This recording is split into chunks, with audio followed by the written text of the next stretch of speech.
Well, a local family says that they are highly concerned about long-term health effects that their loved ones might face because they say management at their Southwest Houston apartment complex ignored issues of mold. The apartment complex is called The Reserve at Westwood. Only Tuesday, Devin Clark spoke with a family now suing the complex.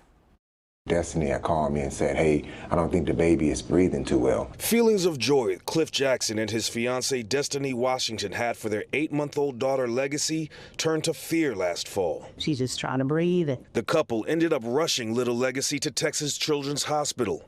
They took her vitals and then they rushed her straight to ICU. She had double pneumonia. Jackson's sister, Deanna Bailey, who says she often babysat Legacy at her Reserve at Westwood apartment home on Bissonnette, tells us she was able to trace the source to her unit. They told me that it was mildew and condensation.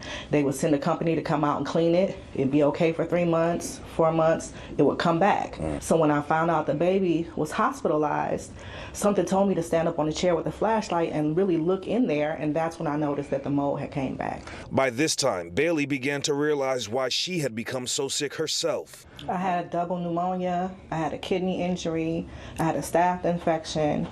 I was really messed up. The family says after showing complex management this video of Legacy in ICU, they finally had a licensed state inspector test Bailey's unit for mold. A couple of days later, we went in and said, okay, what's the results of the test? The management said, well, we can't tell you.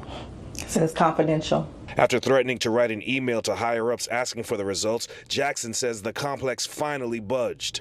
The results was that it was extremely toxic in there. An independent test Jackson had done confirmed the results. Bailey says she had to leave all her stuff behind and move out immediately.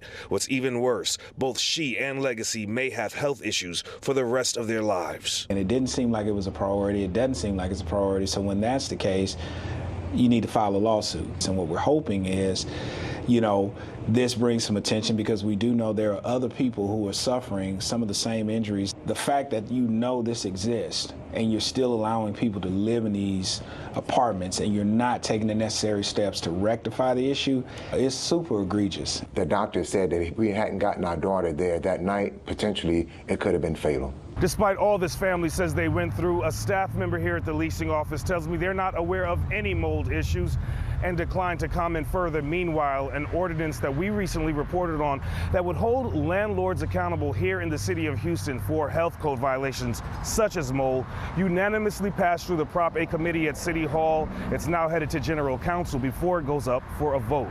Visit click2houston.com for more information. Reporting on the southwest side, Devin Clark, KPRC 2 News.